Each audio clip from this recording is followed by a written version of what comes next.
आज के सेशन के अंदर मैं आपको एक दो और नई चीज़ों के बारे में बताऊंगा। सिंपल सी चीज़ें हैं, बहुत ज़्यादा कॉम्प्लेक्स नहीं है, तो कोशिश करूंगा कि जितना सिंपल मैं इसको रख सकूं आप लोगों को ईज़िली समझ में भी आ जाएगी। ठीक है, ओके। सबसे पहले मैं यहाँ पर जो कल हम काम कर रहे थे, जो लास्ट सेशन के अंदर हम काम कर रहे थे, उसकी फाइल्स में यहाँ पे ओपन कर लेता हूँ आपके सामने। ठीक है, आई होप कि आप लोगों को मेरी स्क्रीन सही से नज़र आ रही होगी।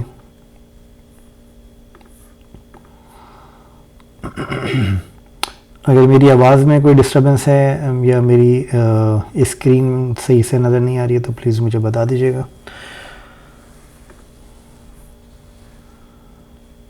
सर ठीक है सर। Okay, great.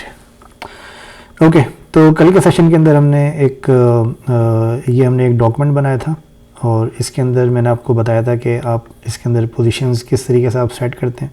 ठीक है, और इसके अलावा हमने ये सेट किया था जो हमारा राइट साइड के ऊपर शॉपिंग कार्ट और ये काउंट आ रहा है, इसको हमने सेट किया था कल लास्ट सेशन के अंदर। ओके, आज के सेशन के अंदर मैं आपको मज़ीद कुछ चीज़ों के बारे में बताऊंगा। इसी के अंदर मैं positions.html की जो हमारी फ़ाइल है, इसी के अंदर मैं यहाँ पर क्या करता हूँ कि मैं इस पूरे कंटेंट को सबसे पहले मैं रिमूव कर देता हूँ। ठीक है, इस पूरे कंटेंट को मैंने फॉर नाउ रिमूव कर दिया है। ओके, स्टाइल को भी मैं यहाँ से रिमूव कर देता हूँ। सर एक चीज़ पूछना चाह रहा था कि क्या इसका बैकअप होता है आपके पास? बैकअप मेरे पास होता है इसका, बट अगर आपको चाहिए तो मैं इसको रख लेता हूँ। सर इसको ना आप गिट पे पुश कर दीजिएगा।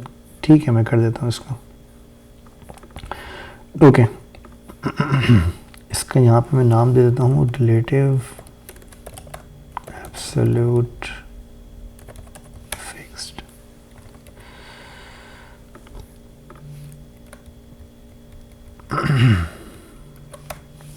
Position static and sticky. Okay, last session के अंदर हमने ये 3 पोजीशंस देखी थी, रिलेटिव, एब्सोल्यूट और फिक्स्ड। आज के सेशन के अंदर हम 2 पोजीशंस और देखेंगे, पोजीशन स्टैटिक और पोजीशन स्टिकी। ओके, तो ये मैंने जैसे आपने कहा मैंने इसका बैकअप एक बना लिया है। मैं अब इसके अंदर हम नई फाइल के अंदर हम काम करते हैं। ओके, नई फाइल के अंदर हम अपने ये सारे कंटेंट को रिमूव कर देते हैं जो हमें नहीं चाहिए। ओके, इसके अंदर भी हम अपने कंटेंट को रिमूव कर देते हैं जो हमें नहीं चाहिए। ओके, अच्छा, अब इसके बाद मैं यहाँ पे क्या करता हूँ, मैं यहाँ पर एक डिव बनाता हूँ और इस डिव के अंदर मैं एक क्लास दे देता हूँ, let suppose box1 box for example. ठीक है, और यहाँ पर मैं क्या करता हूँ, यहाँ पर मैं कुछ टेक्स्ट में यहाँ से उठा लेता हूँ, कुछ टेक्स्ट में यहाँ से पिक कर लेता हूँ lipsum.com से। lipsum.com से टेक्स्ट पिक करने के बाद मैं फिर इसको अपने लेआउट के अंदर मैं इसको इम्प्लीमेंट करूँगा।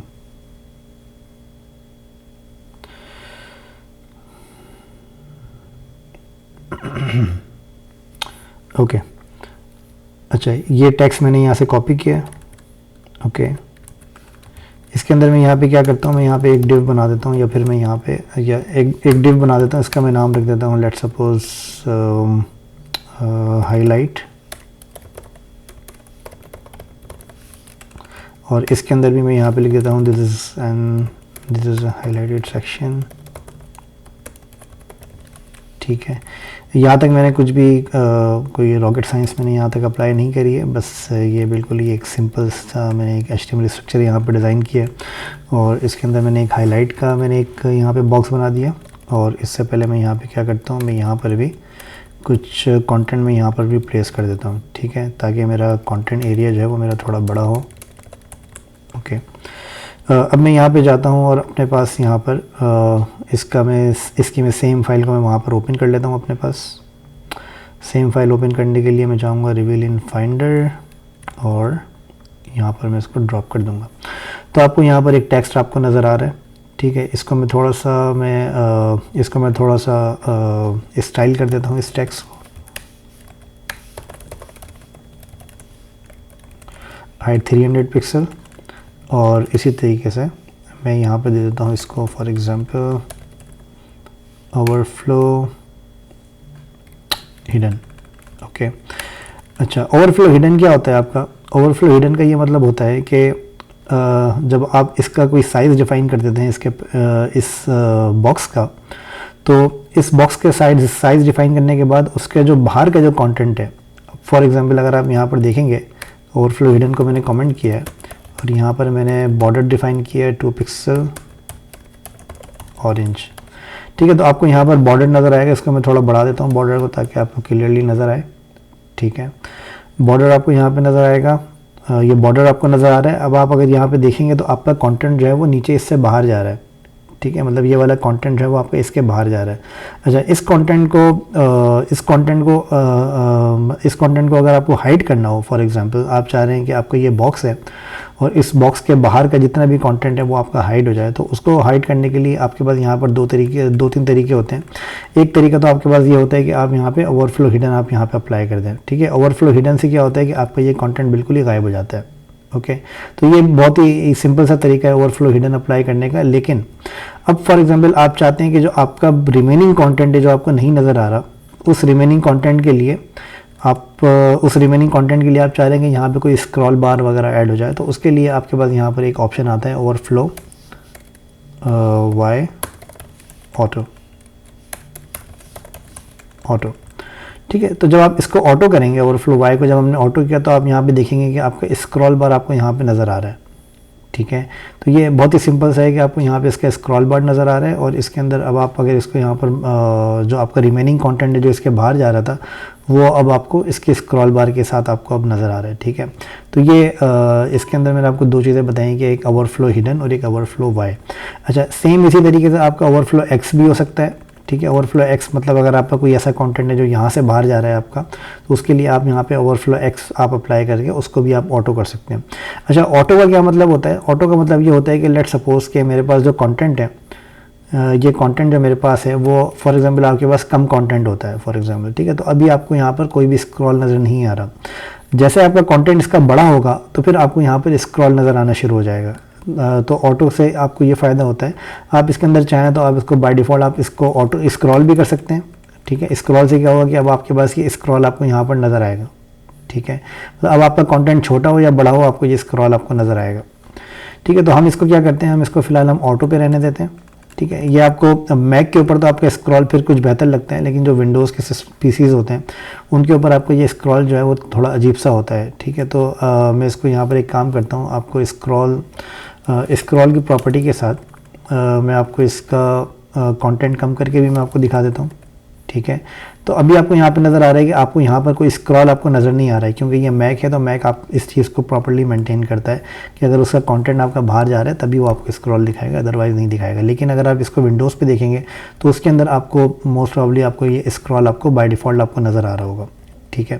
तो ये जो ऑटो होता है, ऑटो का मतलब ये होता है कि जब आपका कंटेंट आपके कंटेनर से बाहर जा रहा होता है तब वो स्क्रॉल ऐड करता है, अदरवाइज़ वो स्क्रॉल ऐड नहीं करेगा अगर आपने ऑटो डिफ़ाइन किया हुआ है तो, ठीक है।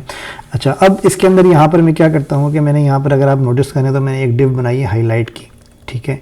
हाईलाइट की जो मैंने यहाँ पर डिव बनाई है इसके अंदर मैं यहाँ पर क्या करता हूँ कि यहाँ पर मैं इस डिव का कोई बैकग्राउंड कलर मैं यहाँ डिफ़ाइन कर देता हूँ, बैकग्राउंड कलर ऑरेंज, ओके। ये बैकग्राउंड कलर ऑरेंज मैंने यहाँ पर डिफ़ाइन किया, तो आपको ये हाईलाइट का बैकग्राउंड कलर ऑरेंज आपको यहाँ पर नज़र आ रहा है, ठीक है। अच्छा, फिर इसके बाद मैं यहाँ पे क्या करता हूँ, बॉक्स के ऊपर मैं यहाँ पे कुछ पैडिंग डिफ़ाइन कर देता हूँ ताकि थोड़ी सी पैडिंग भी हमारे पास यहाँ पर आ रही हो, ठीक है। अब आपको यहाँ पर ये बैकग्राउंड आपको नज़र आएगा, मैं थोड़ा सा इसको जूम कर देता हूँ ताकि क्लियरली नज़र आ जाए आपको, ठीक है। हाईलाइट मैंने डिफ़ाइन किया, बैकग्राउंड कलर मैंने डिफ़ाइन कर दिया हाईलाइट के ऊपर, और बैकग्राउंड कलर के बाद मैं यहाँ पर इसका कलर डिफ़ाइन कर देता हूँ फॉर एग्जांपल वाइट, ठीक है। ये मैंने इसका सिंपल मैंने यहाँ पे कलर इसका डिफ़ाइन किया वाइट, ठीक है। तो अब आपको यहाँ पे नज़र आएगा कि हाईलाइट का सेक्शन मेरा बिल्कुल ही इसके साथ साथ स्क्रॉल हो रहा है। अगर मैं चाहता हूँ कि मेरा हाईलाइट का सेक्शन फॉर एग्जांपल मैं जैसे ही ऊपर तक पहुँचूँ और यहाँ पर मेरा ये हाईलाइट का सेक्शन स्टक हो जाए, ठीक है, तो उसके लिए मुझे यहाँ पर क्या करना पड़ेगा, उसके लिए मेरे पास यहाँ पर एक ऑप्शन होता है पोजीशन स्टिकी, ठीक है। तो पोजीशन स्टिकी आपको क्या करता है कि फॉर एग्जांपल अगर आपके पास कोई इस तरह का सेक्शन है जिसके अंदर आपको जिसके अंदर आपको कोई ऐसी चीज़ आपको स्क्रॉल के ऊपर फिक्स करनी है, तो वो आप पोजीशन स्टिकी को यूज़ करके आप इसको कर सकते हैं। अभी आपको नहीं हो रहा है, क्यों? इसकी वजह ये है कि हमने इसका कोई भी रेलिवेंट हमने डिफ़ाइन नहीं किया। हम इसको यहाँ पर इसका डिफ़ाइन करते हैं पोजीशन रिलेटिव, ठीक है। तो जैसे ही मैंने इसका पोजीशन रिलेटिव मैंने डिफ़ाइन किया, अच्छा, ये एक्चुअली आपका समटाइम्स क्या होता है कि ये आपका जो आपके ब्राउज़र्स होते हैं उनके हिसाब से ये आपका नहीं काम करता। तो इसके अंदर आपको वेबकिट आपको डिफ़ाइन करना होता है। ये वेबकिट मैंने आपको नहीं बताया, ठीक है। तो ये जहन में रखिएगा कि वेबकिट मैंने आपको अभी नहीं बताया, ठीक है। तो मोस्ट प्रॉब्ली इसकी वजह से ये प्रॉब्लम हो। हम इसको दोबारा डिफ़ाइन कर देते हैं। पोजीशन स्टिकी, अच्छा, टॉप भी हमने नहीं डिफ़ाइन किया है, टॉप 0 और ठीक है। अब आप यहाँ पर देखेंगे तो आपका जो पोजीशन स्टिकी का जो सेक्शन है आपका, वो आपका हमारा यहाँ पर, मैं इसको थोड़ा जूम कर देता हूँ ताकि क्लियरली आपको नज़र आ जाए, ठीक है। तो आप यहाँ पर देखेंगे कि जो आपका पोजीशन स्टिकी का जो आपका सेक्शन है वो आपका यहाँ पर बिल्कुल टॉप पर आपका स्ट्रक हो गया है, ठीक है। अच्छा, अब ये स्ट्रक कैसा हुआ है, इसका क्या था, इसका ये स्ट्रक करने का कि आपको क्या ज़रूरत पड़ी? स्ट्रक करने की आपको ज़रूरत ये पड़ती है कि समटाइम्स आपके पास क्या होता है कि आपने नोटिस किया होगा कि आपका हेडर जो है वो आपका स्क्रॉल के साथ मूव नहीं हो रहा होता, ठीक है। ये एक मैं आपको एग्जाम्पल दे रहा हूँ जो कि मोस्ट कॉमन इसका यूज़ केस आपका हो सकता है, ठीक है। लेकिन अगर आपके पास कोई और भी इस तरह के यूज़ केसेस आपके पास आ सकें, यूज़ केसेस आपके पास आएंगे, तो वो आप उसके अंदर आपको पता होना चाहिए कि वो क्यों आप वो किस तरीके से आपका जो है वो आप अप्लाई करेंगे उसको, ठीक है। तो ये स्टिकी का सेक्शन आपका बहुत ज़्यादा हेल्प करता है समटाइम्स, ये आपको पता होना चाहिए। और इसके अलावा आपका यहाँ पर एक स्टिकी का मैंने सेक्शन, स्टिकी का मैंने आपको यहाँ पर एक बताया। आई होप कि आपको ये समझ में आ गया होगा। इसके अंदर मैंने क्या किया है कि मैंने यहाँ पर सिर्फ टॉप मैंने यहाँ पर डिफ़ाइन किया, इसकी मैंने कोई वर्टिकल, इसकी मैंने कोई हॉरिजॉन्टल पोजीशन नहीं डिफ़ाइन करी, इसकी मैंने सिर्फ वर्टिकल पोजीशन जो है वो मैंने डिफ़ाइन करी है। उसकी वजह क्या है? उसकी वजह यह है कि जब हम इसको स्क्रॉल कर रहे हैं तो हम इसको लेफ़्ट या राइट पे हम नहीं कर रहे हैं स्क्रॉल, हम इसको सिर्फ अप एंड डाउन कर रहे हैं, जिसका मतलब ये है कि हम इसको सिर्फ वर्टिकल स्क्रॉल कर रहे हैं, ठीक है। तो इस वजह से हमने यहाँ पर ये अप्लाई किया। और ये जो आपको ऊपर इसका स्पेस नज़र आ रहा है, ये स्पेस आपको नज़र आ रहा है पैडिंग की वजह से, ठीक है। अगर ये हम फॉर एग्जांपल इसकी पैडिंग हम हटा दें तो अब आपको यहाँ पर ये स्पेस भी आपको यहाँ पे नहीं नज़र आएगा। तो अब ये बिल्कुल ही आपके ऊपर जाके आपका ये चिपक जाता है, ठीक है। तो यहाँ पर ये इसका जो आपका सेक्शन ही आपका स्टिकी हो जाता है यहाँ पे आके, ओके। ये स्टिकी मैंने आपको बताया है स्टैटिक। अब एक रह गया आपका पोजीशन के स्टैटिक। स्टैटिक आपका क्या होता है? स्टैटिक आपका तो बाय डिफ़ॉल्ट है, मतलब स्टैटिक को आपको समझने के लिए आप बस ये समझें कि जो अगर आपने कोई पोजीशन अप्लाई नहीं करी हुई है तो बाय डिफ़ॉल्ट उसकी पोजीशन स्टैटिक है।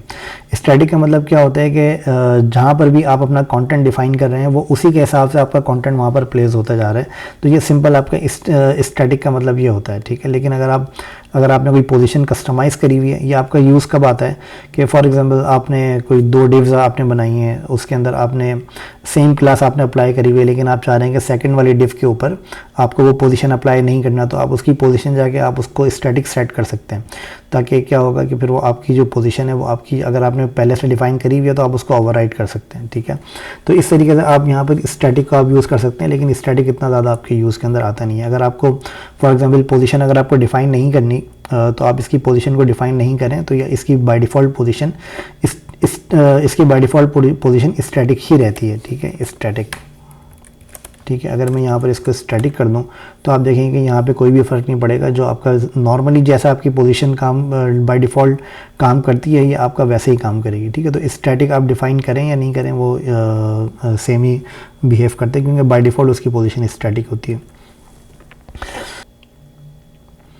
ठीक है। तो अब मैं आपको एक दो नई चीज़ों के बारे में बताता हूँ। नए टैग्स आपके बड़े सिंपल से हैं जो कि मैं आपको बताऊँगा। वो टैग्स आपके क्या हैं कि आपका टैग होता है, फॉर एग्जांपल आपको मैं एक एग्जांपल दूँ कि अगर आप यहाँ पर जाते हैं डॉक्स के ऊपर, ठीक है, डॉक्स के ऊपर अगर आप जाते हैं, अगर आपने कोई वर्ड डॉक्यूमेंट्स आपने देखें तो वर्ड डॉक्यूमेंट के अंदर आपके पास यहाँ पर और भी तरह के आपके पास स्टाइल्स होते हैं, ठीक है। लेट्स सपोज कि मैं यहाँ पर एक डॉक्यूमेंट ओपन कर लेता हूँ, ठीक है। फॉर एग्जांपल यहाँ पर मैंने एक डॉक्यूमेंट ओपन किया है और इस डॉक्यूमेंट के अंदर मैं यहाँ पर सारी चीज़ें रिमूव करता हूँ और यहाँ पर अगर आप यहाँ पर देखेंगे तो यहाँ पर मेरे पास स्टाइल्स होते हैं लिस्ट के, लिस्ट, ठीक है। अच्छा, लिस्ट आपके पास किस तरह की होती है? लिस्ट आपके पास यहाँ पर मल्टीपल तरह की होती है। एक आपके पास यहाँ पर बुलेट लिस्ट होती है, ठीक है। इसके अलावा आपके पास यहाँ पर एक ऑर्डर लिस्ट होती है जिसको आप नंबर लिस्ट कहते हैं, ठीक है। फॉर एग्जांपल मैं यहाँ पर डिफ़ाइन करता हूँ पॉइंट नंबर 1, इसी तरह से मैं यहाँ डिफ़ाइन करता हूँ पॉइंट नंबर 2, ठीक है। तो आपको यहाँ पे नज़र आएगा कि आपके ये 1 और 2 आपके ऑटोमेटिकली यहाँ पर अपेंड हो रहे हैं, ठीक है। अगर आप चाहते हैं कि 1 2 नहीं है तो आपका यहाँ पर बाय डिफ़ॉल्ट आपके बुलेट्स भी आपके पास यहाँ पर आ सकते हैं। इसी तरह से आपके पास इसके और भी तरीके हो सकते हैं कि आपके पास यहाँ पर और भी मल्टीपल स्टाइल्स हैं, जैसे लिस्ट स्टाइल आपके पास यहाँ पर सर्कल होता है, फिर स्क्वायर होता है। तो इस तरह के आपके पास मल्टीपल स्टाइल हैं जो कि आप यहाँ पर अप्लाई कर सकते हैं। इसी तरह से सेम स्टाइल आप यहाँ पर भी आप अप्लाई कर सकते हैं जो कि आप यहाँ पर HTML के अंदर जो आप यहाँ पर बनाते हैं, तो इसके अंदर भी आप यहाँ पर सेम स्टाइल आप अप्लाई कर सकते हैं। मैंने यहाँ पर एक नई फाइल बनाई है list.html के नाम से, ठीक है। इन नई फाइल को मैं यहाँ पर ओपन कर लेता हूँ, डुप्लीकेट list.html, ठीक है। ये फाइल मैंने यहाँ पर ओपन करी। अब इसके अंदर मैं यहाँ पर जो भी मेरा बाय डिफ़ॉल्ट कोड है उसको मैं यहाँ से रिमूव कर देता हूँ, ठीक है, क्योंकि मुझे स्टाइल का कोड यहाँ पे रखना है, मुझे यहाँ पे लिस्ट का कोड यहाँ पे रखना है, ठीक है। और मैं इसके जो मेरे पास इसकी UI है, जो कलर है वो कलर भी मैं यहाँ से इसको थोड़ा चेंज कर देता हूँ, ठीक है। मैं यहाँ पर जाता हूँ तो यहाँ पर आपको बैकग्राउंड कलर नज़र आ रहा है। इसके अंदर बॉडी के अंदर मैं डिफ़ाइन कर देता हूँ बैकग्राउंड कलर वाइट, ओके। और मैं यहाँ पे अगर फॉर एग्जांपल लिस्ट डिफ़ाइन करता हूँ तो लिस्ट डिफ़ाइन करने के लिए आपके पास कुछ टैग्स होते हैं जिसके अंदर मैं 2 टैग आपको आज बताऊँगा। एक टैग आपका होता है OL, 3 टैग मैं आपको बताऊँगा। एक टैग आपका होता है UL, ठीक है, और एक टैग आपका होता है LI। थोड़ा इसको जूम कर देता हूँ, ठीक है। तो ये 2 टैग्स आपके पास यहाँ पर होते हैं और एक टैग आपके पास होता है OL, ओके। तो ये 3 टैग्स आपको मैं अभी बता रहा हूँ कि एक UL होता है, आपके पास एक UL होता है, UL के अलावा आपके पास एक OL होता है और एक आपके पास होता है LI। UL का मतलब होता है आपका अनऑर्डर लिस्ट, OL का मतलब आपका होता है ऑर्डर लिस्ट और LI का मतलब होता है आपके पास लिस्ट आइटम, ठीक है। तो ये आपके पास 3 टैग्स आपके पास होते हैं। अच्छा, इनका यूजेज क्या होता है कि फॉर एग्जांपल अगर आपको कोई एक लिस्ट आपको बनानी है तो लिस्ट आप जब बनाएंगे तो उस लिस्ट के अंदर आपके इन दोनों में से कोई एक आपका उसका आपके लिस्ट का जो पेरेंट होगा वो पेरेंट आपका इन दोनों में से कोई एक होगा, या तो UL होगा वो या तो फिर आपका OL होगा। इसके अलावा और भी टैग्स हैं वो मैं आपको बाद में बताऊंगा, लेकिन अभी आप सिर्फ ये ध्यान में रखें कि जो लिस्ट आप बनाएंगे उसके अंदर आपका इन दोनों में से कोई एक पेरेंट होगा। लिस्ट आइटम का क्या मतलब है कि जो भी हम यहाँ पर पॉइंट्स डिफाइन करते हैं, लेट्स सपोज कि अभी अगर आप यहाँ पर देखें तो मैंने यहाँ पर पॉइंट्स डिफाइन किया, पॉइंट नंबर 1, पॉइंट नंबर 2, तो ये आपका एक लिस्ट आइटम है, ठीक है। तो जितने आपके पास आइटम होंगे उतने आपके पास LI के टैग्स होंगे, ठीक है। अच्छा, अब इसको स्ट्रक्चराइज कैसे करते हैं वो मैं आपको यहाँ पर बता देता हूँ कि इसको आप स्ट्रक्चर कैसे करेंगे। आप सिंपल यहाँ पर UL आप डिफ़ाइन करें, UL, ठीक है। तो UL का आपने टैग यहाँ पर आपने ओपन किया, यही सेम टैग आपने यहाँ पर क्लोज कर दिया, ठीक है। तो इसका मतलब क्या है कि आप यहाँ पर एक अनऑर्डर लिस्ट आप बनाना चाह रहे हैं। अनऑर्डर लिस्ट के अंदर आपके अब जो आइटम्स हैं वो आइटम्स आप यहाँ पर डिफ़ाइन कर सकते हैं। लेट्स सपोज कि मैं यहाँ पर आप यहाँ पर फॉर एग्जांपल आप यहाँ पे कोई भी रेस्टोरेंट्स की लिस्ट आप यहाँ पर बना रहे हैं लेट्स सपोज, या फिर आप यहाँ पर कोई भी फूड की जो आपके आइटम्स हैं वो आप यहाँ पर बना रहे हैं, तो वो आप कैसे बनाएंगे। लेट्स सपोज कि मैं यहाँ पर H4 के अंदर मैं यहाँ पर डाल देता हूँ फूड आइटम्स, ठीक है। इसी तरीके से आप यहाँ पर आप मल्टीपल फूड आइटम्स आप यहाँ पर अप्लाई कर सकते हैं, ठीक है। जैसे कि फूड आइटम्स के अंदर आपके पास और काफ़ी सारी चीज़ें हो सकती हैं, कबाब हो सकता है आपके पास, इसी तरह से आपके पास बिरयानी हो सकती है, ठीक है। मतलब इस तरह के आपके फूड आइटम्स आप यहाँ पर कोई भी, इसका मतलब ये है कि जो भी आपके पास लिस्ट आपको बनानी है वो आप यहाँ पर आप बना सकते हैं।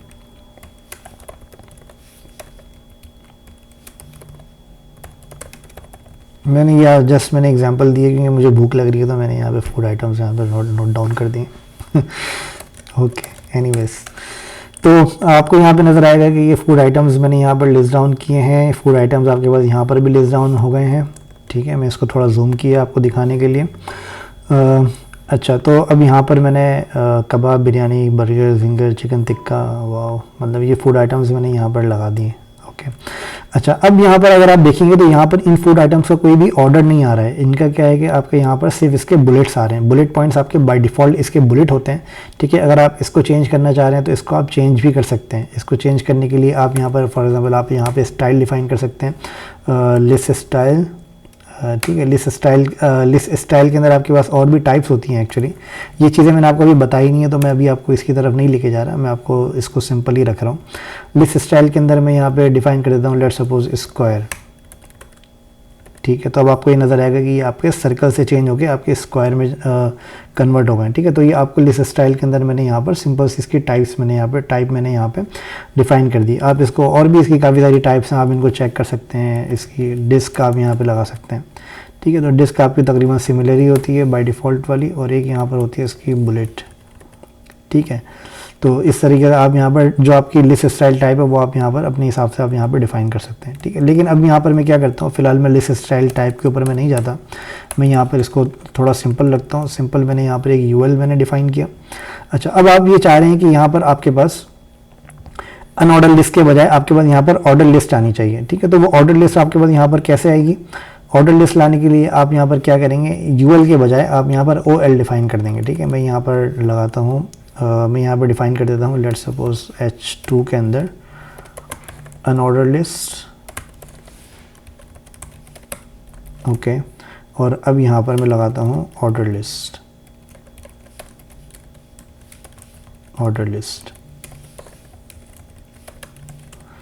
ओके। तो यहाँ पर मैंने आपकी अनऑर्डर लिस्ट लगा दी है और नीचे मैंने आपकी ऑर्डर लिस्ट लगा दी है। लेकिन ऑर्डर लिस्ट सिर्फ लिखने से ऑर्डर लिस्ट नहीं होगी, ऑब्वियसली आपको यहाँ पर इसको यूएल के बजाय ओएल यूज़ भी करना पड़ेगा, ठीक है। तो ये आपका पेरेंट आपका होता है ओएल और यूएल, इसको आप मल्टीपल पर्पज़ के लिए यूज़ कर सकते हैं, वो मैं आपको इसका यूज़ केसेस में आपको अभी बताता हूँ अनऑर्डर लिस्ट के और ऑर्डर लिस्ट के, कि आप इनको कौन कौन सी ऐसी जगह हैं जहाँ पर आप इनको यूज़ कर सकते हैं, ठीक है। तो ये आपको यहाँ पर सिंपल से मैंने यहाँ पर अनऑर्डर लिस्ट डिफाइन कर दी और यहाँ पर मैंने आपकी ऑर्डर लिस्ट, यहाँ पे मैंने अनऑर्डर लिस्ट डिफाइन कर दी और नीचे आपकी ऑर्डर लिस्ट मैंने यहाँ पर डिफाइन कर दी। तो ये ऑर्डर आपका वो वाला ऑर्डर नहीं है कि जो आप ऑनलाइन ऑर्डर करते हैं, ये वाला ऑर्डर नहीं है। ये ऑर्डर का मतलब होता है कि 1 2 3 4 5 6, मतलब जो आपके नंबरिंग ऑर्डर्स हैं ये वो आपका ऑर्डर्स, इस ऑर्डर का मतलब वो है, ठीक है, ओके। अच्छा, अब इसके बाद यहाँ पर फॉर एग्जांपल अब इसका यूज़ केसेस क्या हो सकते हैं? इसके यूज़ केसेस आपके ये हो सकते हैं कि फॉर एग्जांपल आप कोई वेबसाइट बना रहे हैं, लेट्स सपोज मैं यहाँ पे जाता हूँ ilmiz.com के ऊपर। तो फॉर एग्जांपल आप कोई वेबसाइट बना रहे हैं और उस वेबसाइट के ऊपर आपके पास लिस्ट, ज़रूरी नहीं है आपके पास इसी तरह की डॉक्यूमेंट के हिसाब से लिस्ट हो। अब लिस्ट आपके पास काफ़ी तरह की लिस्ट आपके पास हो सकती हैं। एक लिस्ट आपके पास हो सकती है, फॉर एग्जांपल ये मेन्यू आइटम्स आपको यहाँ पे नज़र आ रहे हैं, ये भी आपकी लिस्ट हो सकती है। इसी तरह से आपके पास कोई प्रोडक्ट्स हैं आपके पास, वो लिस्ट आपके पास हो सकती है। इसी तरह से आपके पास कोई और आपके सब मेन्यूज़ हैं, उनकी लिस्ट आपके पास इसकी हो सकती है, ठीक है। तो ये आपके पास अलग अलग तरह की लिस्ट आपके पास यहाँ पर हो सकती है, जिनको आप LI के अंदर आप रख सकते हैं।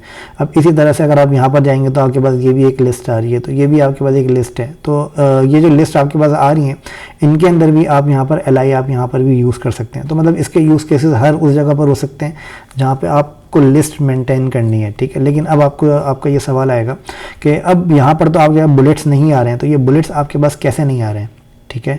अच्छा, अब फॉर एग्जांपल मुझे यहाँ पर इस तरह की मुझे लिस्ट बनानी है, तो उस लिस्ट को फॉर एग्जांपल मैं यहाँ पर लिस्ट बनाता हूँ अपने पास मेन्यू की, ठीक है। यहाँ पर मैंने डिफ़ाइन किया UL, ठीक है। इस UL के अंदर मैंने डिफ़ाइन किया LI, और LI के अंदर मैंने यहाँ पर जो भी मेरे पास आइटम्स है वो मैंने यहाँ पर डिफ़ाइन कर दिए, ठीक है। ये मैंने LI के आइटम्स मैंने यहाँ पर डिफ़ाइन कर दिए। अच्छा, अब इसके अंदर जब मैं यहाँ पे जाके इसको रिफ़्रेश करूँगा अपने लिस्ट के पेज को, तो आपको यहाँ पर इस तरह की लिस्ट आपको नज़र आ रही है। अब मुझे अगर यहाँ से बुलेट हटाने, अच्छा एक बात और ध्यान में रखिएगा कि जो भी आपके पास लिस्ट होती है, उस लिस्ट के अंदर आपका ब्राउज़र कुछ स्टाइल्स बाय डिफ़ॉल्ट ऐड करता है। स्टाइल्स किस तरह के ऐड करता है कि फॉर एग्जांपल मैं अगर यहाँ पर कोई पैराग्राफ डालता हूँ, ठीक है, पैराग्राफ में पुरानी वाली फाइल से मैं उठा लेता हूँ। लेट्स सपोज कि मैं यहाँ पर एक पैराग्राफ डाला है मैंने, ठीक है। इस पैराग्राफ को अगर मैं यहाँ रिफ्रेश करूँगा तो अब आप यहाँ पर आपको कुछ स्टाइल्स के अंदर आपको डिफरेंस नज़र आएगा। ये डिफरेंस क्या नज़र आएगा कि आपको यहाँ पर लेफ़्ट साइड के ऊपर आपको यहाँ पर इसके अंदर स्पेस नहीं नज़र आ रहा है, लेकिन यहाँ पर आपको लेफ़्ट साइड के अंदर ज़्यादा स्पेस आपको नज़र आ रहा है, ठीक है। इसी तरीके से अगर आप यहाँ पर LI के अंदर अगर आप देखेंगे तो LI के अंदर भी आपको इसके स्पेसेस आपको नज़र आ रहे हैं, जो कि बाय डिफ़ॉल्ट आपका ब्राउज़र ऐड करता है, ठीक है। तो इन स्पेसेस को अगर आपको रिमूव करना होगा तो आप बाय डिफ़ॉल्ट को ओवरराइट कर सकते हैं। अगर आप इसको मैनुअली आप डिफ़ाइन करेंगे तो ये आपका बाय डिफ़ॉल्ट आपका ओवरराइट हो जाएगा, ठीक है। तो इस तरीके से आप इसके स्पेसेस को, इसके ब्राउज़र के स्टाइल्स को आप ओवरराइट कर सकते हैं। अब फॉर एग्जांपल मैंने यहाँ पर एक लिस्ट तो मैंने यहाँ पर बना दी, मैं इसको डिफ़ाइन कर देता हूँ फॉर एग्जांपल नो लिस्ट, एक क्लास मैंने डिफाइन कर दी नो लिस्ट की, और मैं यहाँ पर डिफाइन कर देता हूँ नो लिस्ट। ठीक है, अब आप यहाँ पर देखेंगे तो मतलब सिर्फ मैंने क्लास डिफाइन करी है, अभी स्टाइल डिफाइन नहीं किया। तो आप यहाँ पे देखेंगे तो आपको यहाँ पे नो लिस्ट की आपको यहाँ पे क्लास नज़र आ जाएगी। ठीक है, इसके अंदर मैं सिंपल क्या डिफाइन करता हूँ, लिस्ट स्टाइल नन। नन का मतलब क्या है कि कोई भी स्टाइल आप इसके ऊपर अप्लाई नहीं करें। ठीक है, मतलब लिस्ट स्टाइल जो आपने वहाँ पे डिस्क लगाई हुई थी उनमें से आप कोई भी आप स्टाइल आप अप्लाई नहीं करें। अच्छा, अब इसके अलावा अगर मुझे, अब यहाँ पर आप देखेंगे तो यहाँ पे कोई भी ना तो बुलेट आ रही है ना तो यहाँ पे कोई भी आपके पास नंबर्स आ रहे हैं। इवन कि अगर आप नंबर्स पे भी लिस्ट स्टाइल नैन आप अप्लाई करेंगे तो वो आपका नंबर्स भी यहाँ से रिमूव कर देगा। तो ये आप ओवरराइड इसको कर सकते हैं। अब दूसरी चीज़ ये है कि अब मुझे यहाँ से इसका स्पेस जो है वो बाय डिफ़ॉल्ट मुझे हटाना है। तो वो हटाने के लिए मैं यहाँ पर क्या करूँगा, मैं यहाँ पे इसके मार्जिन में 0 डिफ़ाइन करता हूँ।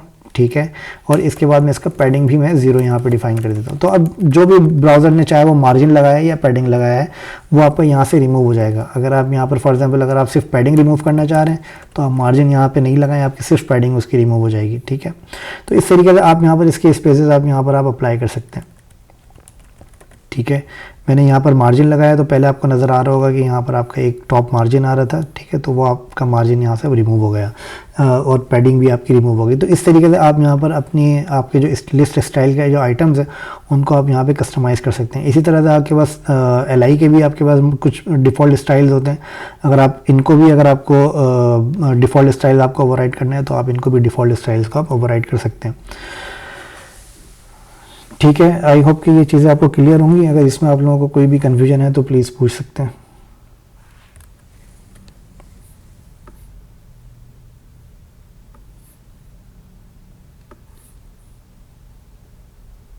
अस्सलाम वालेकुम सर। वालेकुम अस्सलाम। सर अभी आपने एक बात बताई कि हम पैडिंग और मार्जिन देने के बाद उसको ब्राउज़र की जो वैल्यूज होती हैं उनको ओवरराइड कर सकते हैं जी। हमने इससे चंद क्लासेस में एक चीज़ आपने हमें बताई थी कि एक यूनिवर्सल सिलेक्टर है जिसको आप पहले ही डिफाइन कर देते हैं, पैडिंग 0 मार्जिन 0। जी जी। अच्छा, अगर सर वो यूनिवर्सल स्टाइल हम अप्लाई करते हैं तो वो क्या हमारी हर आइटम पे वो अप्लाई होती है? ये देखें, ये आप पे डिपेंड करता है। अगर आपको याद हो तो जो आपने यूनिवर्सल सिलेक्टर की बात करी है वो हमने कुछ इस तरीके से किया था, HTML और बॉडी। ठीक है, और इसको हमने कर दिया था मार्जिन 0 और पैडिंग 0। ठीक है, इस तरीके से हमने किया था। तो इसका क्या मतलब है कि हम सिर्फ HTML और बॉडी के इन 2 टैग के ऊपर हम अप्लाई कर रहे हैं। इसके अंदर हम किसी भी टैग के ऊपर अप्लाई नहीं किया हमने, चाहे वो UL हो, पैराग्राफ हो, LI हो या फिर कोई और आपका टैग हो। हमने सिर्फ इन 2 टैग के ऊपर हमने अप्लाई किया है। ठीक है, तो आपको यहाँ पर जो भी आपको यहाँ पर अगर बाय डिफ़ॉल्ट आपका ब्राउज़र कोई स्पेस क्रिएट कर रहा है तो वो आपको क्रिएट करना बंद हो जाता है।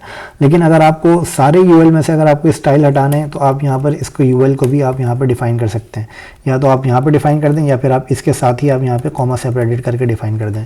तो ये आप क्या करेगा, इन तीनों टैग्स के ऊपर मार्जिन 0 और पैडिंग 0 अप्लाई कर देगा। फिर आपको यहाँ पर बाय डिफ़ॉल्ट अप्लाई करने की ज़रूरत नहीं पड़ेगी। लेकिन ये आपको रिकमेंडेड नहीं होता कि आप UL के ऊपर बाय डिफ़ॉल्ट आप यहाँ पर अप्लाई करें। फॉर एग्जाम्पल आपका कोई ऐसा पेज आता है जिसके अंदर आपका कंटेंट लिस्ट हो रहा है, तो अगर आप सबके ऊपर अप्लाई कर देंगे तो फिर जहाँ पर आपका डिफ़ॉल्ट अप्लाई होना चाहिए फिर वहाँ पर भी वो अप्लाई नहीं हो रहा होगा। ठीक है, तो ये आपका रिकमेंडेड नहीं होता कि आप इसको HTML बॉडी के साथ आप इसको बाय डिफ़ॉल्ट में आप अप्लाई कर दें।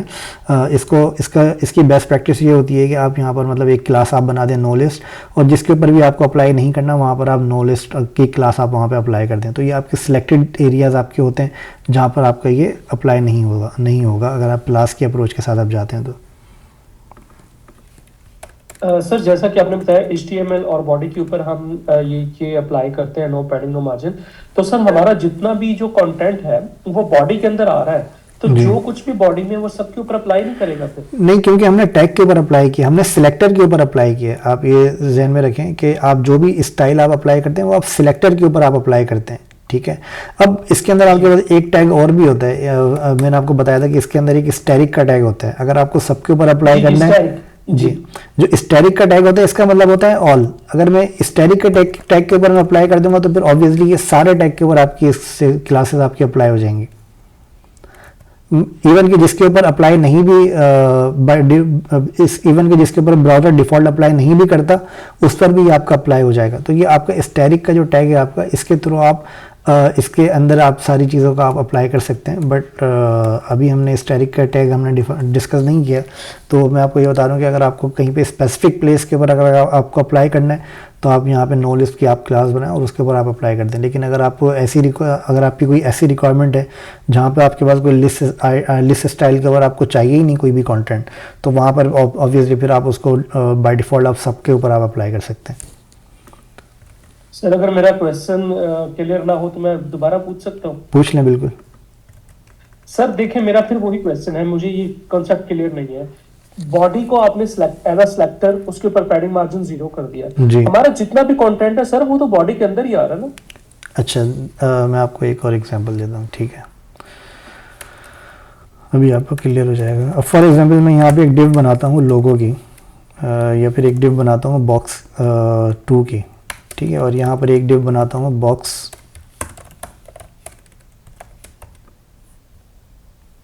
जी सर। ओके। अच्छा, यहाँ पर मैं क्या करता हूँ, यहाँ पर मैंने एक डिव बनाई बॉक्स 2 की और यहाँ पर मैंने एक डिव बनाई बॉक्स 2 इनर की, ठीक है, और यहाँ पर मैंने कुछ लिख दिया heading 1, my name is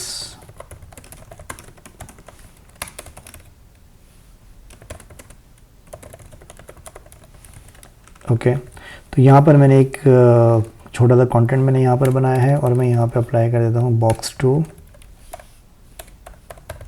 inner, और इसके बाद फ़िलहाल मैं यही अप्लाई करता हूँ।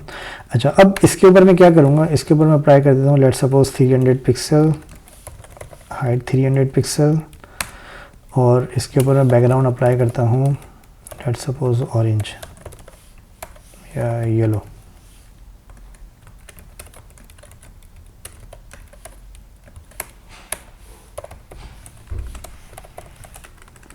ओके। अच्छा, मैं वापस जाता हूँ अपनी फ़ाइल के ऊपर, ठीक है। तो आपको यहाँ पर क्या नज़र आ रहा है, आपको यहाँ पे नज़र आ रहा है बैकग्राउंड ब्लू और यहाँ पर आपको नज़र आ रहा है बैकग्राउंड येलो, ठीक है। अच्छा, अब मैं यहाँ एक काम करता हूँ, बॉक्स 2 इनर से मैं बैकग्राउंड ब्लू में हटा देता हूँ, ठीक है। तो अब आपको यहाँ पर क्या नज़र आ रहा है, आपको येलो बैकग्राउंड नज़र आ रहा है। अच्छा, अब मैंने क्या किया है, अब मेरा अगर आप स्ट्रक्चर देखें HTML का, तो मैंने बॉक्स 2 इनर को बॉक्स 2 के अंदर रखा है, ठीक है, और बॉक्स 2 इनर के अंदर मैंने H1 रखा है और पैराग्राफ रखा है, ठीक है। और मैंने यहाँ पर क्या किया है, यहाँ पर मैंने अप्लाई किया है बैकग्राउंड येलो, इसको मैं थोड़ा सा डार्क येलो कर देता हूँ ताकि आंखों पे नहीं चुभे। अच्छा, इसके अंदर बॉक्स 2 के अंदर मैंने क्या किया है, इसको मैंने बॉक्स 2 को मैंने बैकग्राउंड कलर मैंने येलो अप्लाई कर दिया, ठीक है। अच्छा, अब मेरा एक क्वेश्चन आपसे ये है कि इसके ऊपर अब जो बैकग्राउंड कलर है वो बैकग्राउंड कलर आपका अप्लाई होना चाहिए, इसके ऊपर भी अलग से अप्लाई होना चाहिए और इसके ऊपर भी अलग से अप्लाई होना चाहिए, ठीक है, अगर वो आपकी वाली लॉजिक के साथ जाए। बैकग्राउंड के साथ साथ मैं इसके ऊपर बॉर्डर भी अप्लाई कर देता हूँ ताकि ये चीज़ आपको और ज़्यादा क्लियर हो जाए, ठीक है। तो बॉर्डर मैंने अप्लाई किया, बॉर्डर इसका रेड आ रहा है तो वो पीछे वाले बैकग्राउंड के अंदर से मिक्सअप हो रहा है,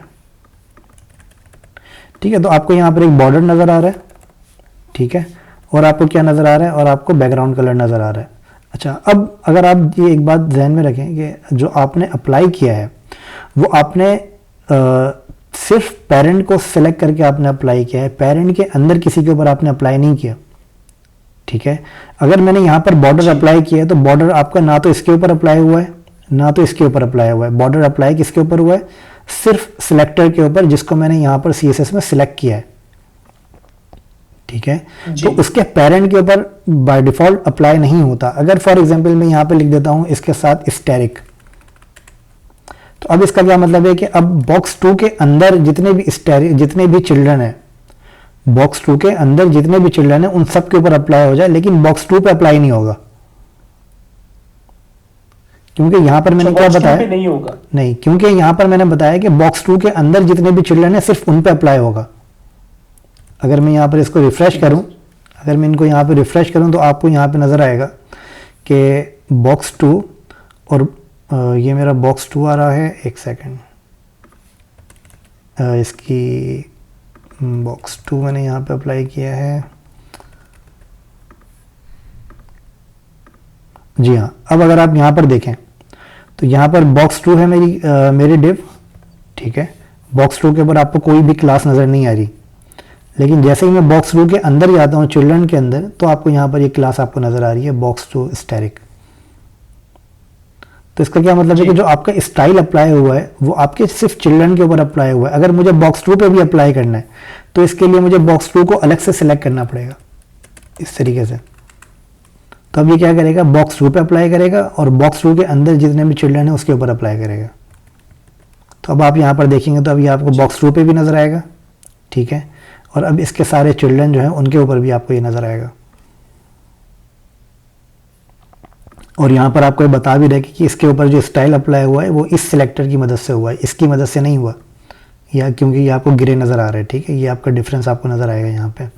अगर मैं यहाँ बॉक्स 2 को सिलेक्ट करूँगा तो अब आपको नज़र आएगा कि इसके ऊपर जो स्टाइल अप्लाई हुआ है बॉक्स 2 के ऊपर, वो आप पर इसकी मदद से नहीं अप्लाई हुआ, वो इसकी वजह से अप्लाई हुआ है, बॉक्स 2 की वजह से, ठीक है। तो इस तरीके से आप यहाँ पर जिस सिलेक्टर को आप सिलेक्ट करते हैं सिर्फ उसके ऊपर अप्लाई होता है, उसके अंदर वाले सिलेक्टर पे अप्लाई नहीं होता जब तक आप इसको अप्लाई खुद से नहीं करें। जी समझ गए? जी क्लियर सर। लेकिन इसके अंदर समटाइम्स आपके पास क्या होता है, आपके पास कुछ इस तरह के केसेस आपके पास होते हैं कि फॉर एग्जांपल अब आपकी एक बॉडी है, ठीक है, अब आपकी एक बॉडी है और उस बॉडी के अंदर जितने भी आपके पास फॉन्ट्स आ रहे हैं वो सारे फॉन्ट्स आपको क्या करना है, वो सारे फॉन्ट्स आपको सेम फैमिली के चाहिए, ठीक है। तो उसके लिए आप क्या करते हैं, उसके ऊपर आप बॉडी यहाँ पर अप्लाई कर देते हैं। तो ये क्या करते हैं कि बॉडी के अंदर जितने भी फॉन्ट्स हैं उन सबको ये सेम फैमिली अप्लाई कर देगा। फॉर एग्जांपल मैं यहाँ पर अप्लाई करता हूँ फॉन्ट फैमिली, ठीक है, और मैं यहाँ पे फॉन्ट का नाम दे देता हूँ, कोई ऐसा नाम देता हूँ जो कि थोड़ा सा डिफरेंट लुक एंड फील आए ताकि आपको देखने में नज़र आ जाए। इम्पैक्ट कर देते हैं, ठीक है। तो अब आपको यहाँ पे नज़र आ रहा है कि आपकी जो फॉन्ट फैमिली है वो सारी आपकी इम्पैक्ट हो गई है, इम्पैक्ट फॉन्ट आपका सबके ऊपर अप्लाई हुआ है, ठीक है। अच्छा, ये सबके ऊपर क्यों अप्लाई हुआ? सबके ऊपर ये इसलिए अप्लाई हुआ है क्योंकि अब आपको बाय डिफ़ॉल्ट अलग अलग देने की ज़रूरत नहीं है, अब इसने बॉडी के ऊपर अप्लाई कर दिया। अभी भी अगर आप ये ध्यान में रखें कि अभी इसने सबके ऊपर सारे सिलेक्टर के ऊपर अप्लाई नहीं किया, इसने अप्लाई सिर्फ बॉडी पर ही किया। आप अगर यहाँ जाएंगे बॉडी को सिलेक्ट करेंगे तो आपको बॉडी के ऊपर ये नज़र आएगा, लेकिन ये दूसरे सिलेक्टर के ऊपर आपको नहीं नज़र आएगा, ठीक है। दूसरे सिलेक्टर के अंदर आपने कुछ आपके ऐसे स्टाइल्स होते हैं जो कि आपके अगर आप एक दफ़ा डिफाइन कर दें तो वो आपको सबके ऊपर आपका ऑलरेडी ऑटोमेटिकली अप्लाई कर देगा, ठीक है। लेकिन कुछ स्टाइल ऐसे होते हैं, ये ध्यान में रखिएगा, मैंने टैग नहीं बोले या फिर मैंने सिलेक्टर नहीं बोला, मैंने कहा है कुछ स्टाइल ऐसे होते हैं। स्टाइल क्या है? ये आपका फॉन्ट फैमिली आपका एक स्टाइल है। तो ये आपका ऐसा स्टाइल है जो कि आप अगर बॉडी पर डिफाइन करेंगे तो दैट मीन्स कि वो उस बॉडी के अंदर जितने भी फॉन्ट्स आ रहे हैं वो सारे इस फैमिली के अंदर आपके पास आएंगे, ठीक है। अगर आपको कस्टमाइज़ करना है तो कस्टमाइज़ आप अपनी मर्ज़ी से कर सकते हैं इसके अंदर, अगर आपको कस्टमाइज़ करना है। फॉर एग्जांपल अब आप चाह रहे हैं कि आपका जो H1 आ रहा है, H1 का फॉन्ट आपका डिफरेंट होना चाहिए, बाकी सबका फॉन्ट आपका यही होना चाहिए इम्पैक्ट। तो आप यहाँ पर क्या करेंगे, बॉडी के अंदर आप बताएंगे कि बॉडी के अंदर जो मेरा H1 है, H1 के अंदर मेरी जो फॉन्ट फैमिली है इसको मैं यहाँ पर डिफाइन कर देता हूँ एरियल फॉर एग्जांपल, ठीक है। तो अब आप यहाँ पे देखेंगे कि आपका H1 आपका डिफरेंट आ रहा है और बाकी दूसरे फॉन्ट्स आपके डिफरेंट आ रहे हैं।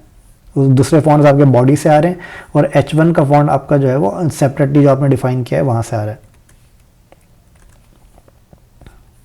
मेरा अगला सवाल यही था सर, वो आपने पहले क्लियर कर दिया। जी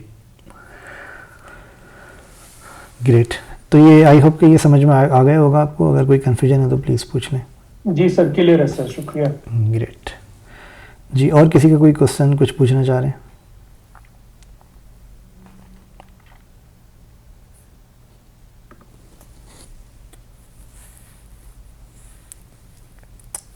सब क्लियर है?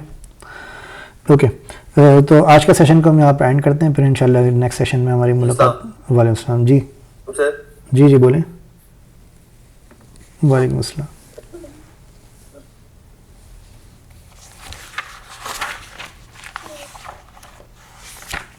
जी आपकी आवाज़ नहीं आ रही मुझे, कुछ कहना चाह रहे हैं?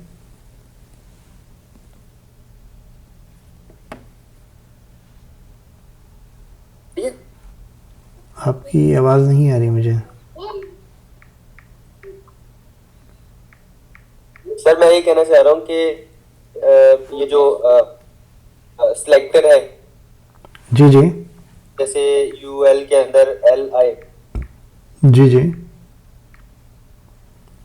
तो ये कैसे पता चलेगा कि आप एल आई के ऊपर आपकी आवाज़ बहुत कट रही है तो मुझे समझ में नहीं आ रहा आपका क्वेश्चन।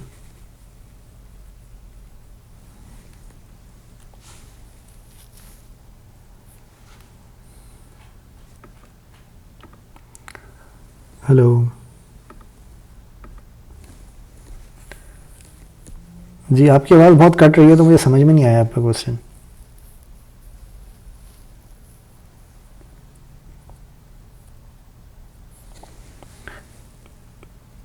जी माज, आप कुछ कह रहे हैं क्या? आपने हैंड रेस किया हुआ है।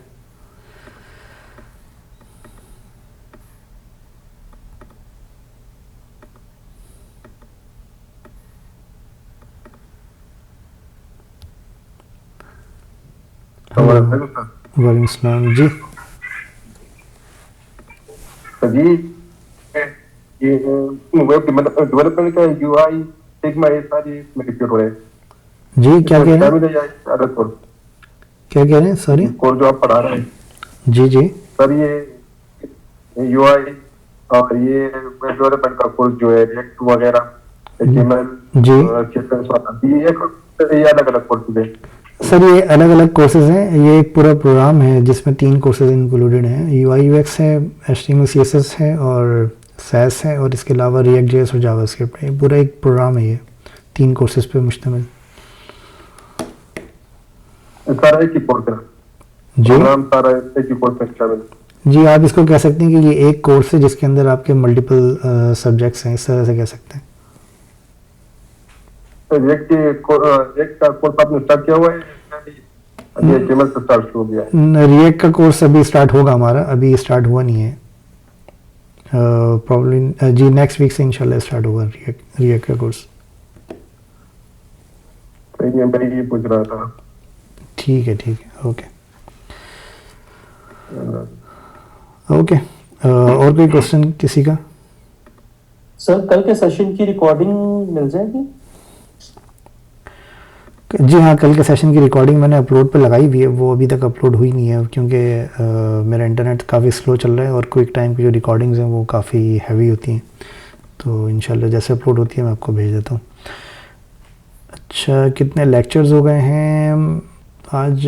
मैं लेक्चर्स असल में काउंट तो नहीं कर रहा, बट हमारा तकरीबन 50% से ज़्यादा लेक्चर्स हमारे हो गए हैं। अब हम प्रोजेक्ट्स की तरफ मूव होने लगे हैं। जी प्रोजेक्ट्स की तरफ मूव हो चुके हैं, बल्कि हमारे प्रोजेक्ट्स के भी 1-2 लेक्चर्स हमारे हो गए हैं। अगर आपको पुराने सेशंस देखने हैं तो आप इल्मिस्ट के ऊपर आपका अकाउंट बना हुआ होगा, वहाँ पर आप जाके देख लें, और उसके अंदर आपको वॉच सेशंस का आपको टैब नज़र आएगा, तो वहाँ पर जाके आप उसको देख सकते हैं। अगर कोई कन्फ्यूजन है तो आप मुझे व्हाट्सएप के ऊपर मैसेज कर दें।